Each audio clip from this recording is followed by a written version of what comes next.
garden. I'll go through with what we're going to do and how I'm going to do it. It's not the best of weather outside today, so it will be quite a quick vlog. So let's go outside and let's get this done. Dallas. Today I am planting a silver birch down the bottom of my garden. It is a bare root tree, so I'm just going to go through what I'm going to do with it. It is a trailing silver birch. It is over 8 foot tall, so it's quite a mature tree here. So we'll go through with what I'm doing and why. We'll dive straight in because the weather out here looks like it's going to sling it down. And here it is. The tree itself is very long. Like I say, but what I'm going to do here, I've got this cane.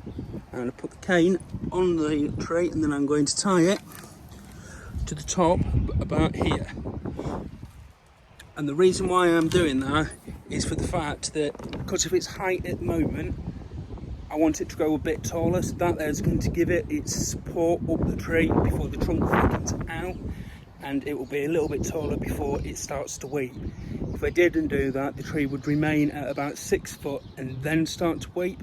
But I do want to hit that a little bit taller as a backdrop to cover this big house behind me just a little bit. So we'll dive into the next part of putting it into the ground and I will show you what I'm doing on that bit. So what I've done, I've already dug my hole ready for it. I've tied that cane onto the tree, and in the middle here I've just measured where I'm going to put a post. So I do need to whack that in, but before I'm going to whack that in, what I'm going to show you is this bit here. Is that this here is the earth that came out of the hole originally. And what I'm going to do, I am just going to mix in a bit of compost. The simple reason being, it is just going to give this tree the nourishment from the compost as well as the original soil that has come out the hole. And then I'm going to give it all a real good watering as well. This tree I am just going to give the nurseries I got it from a quick mention. It's Rudies Roots in Lincoln, Lincolnshire. I will leave their address and details in the bottom. Guy called Chris there, fantastic bloke, really knowledgeable, he'll help you out.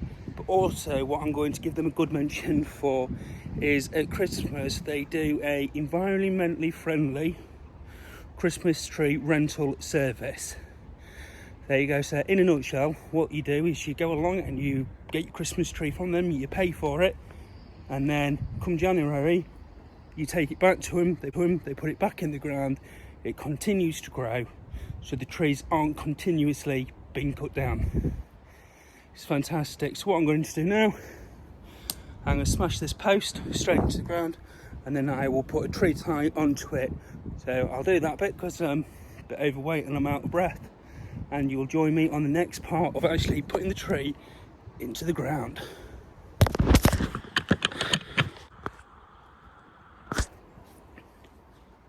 The tree is now ready to go into the ground. I've got my breath back a little bit. So my post is now solid in the hole. That will just sit nicely in there.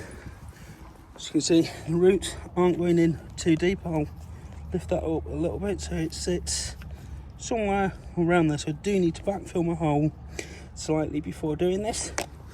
And that's the soil I'll do. After I've done that, I will put a tree tie onto this, so therefore it holds it all nice and steady.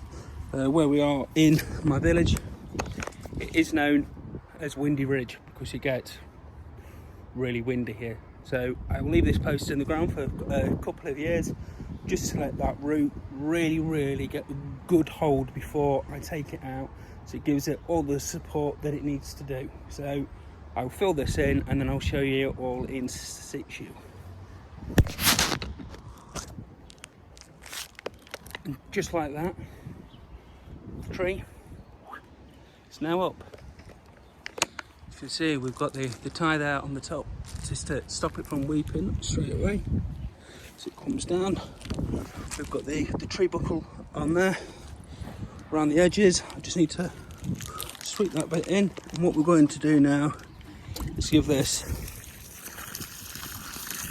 a good drink, but also with it being a new specimen, that throughout the summer months this will also get a really good drink at least once, maybe twice a week, just to help it out. Like I say, with it being bare root, they are still dormant this time of year, but they will be beginning to come back into life now spring is up on us. So I really do hope you found this video helpful. Like I say, I'll leave a link in for Rudies Roots in the description, and any of the help that I can offer, please don't hesitate to leave a comment. And if you haven't already, please consider liking and subscribing to my channel.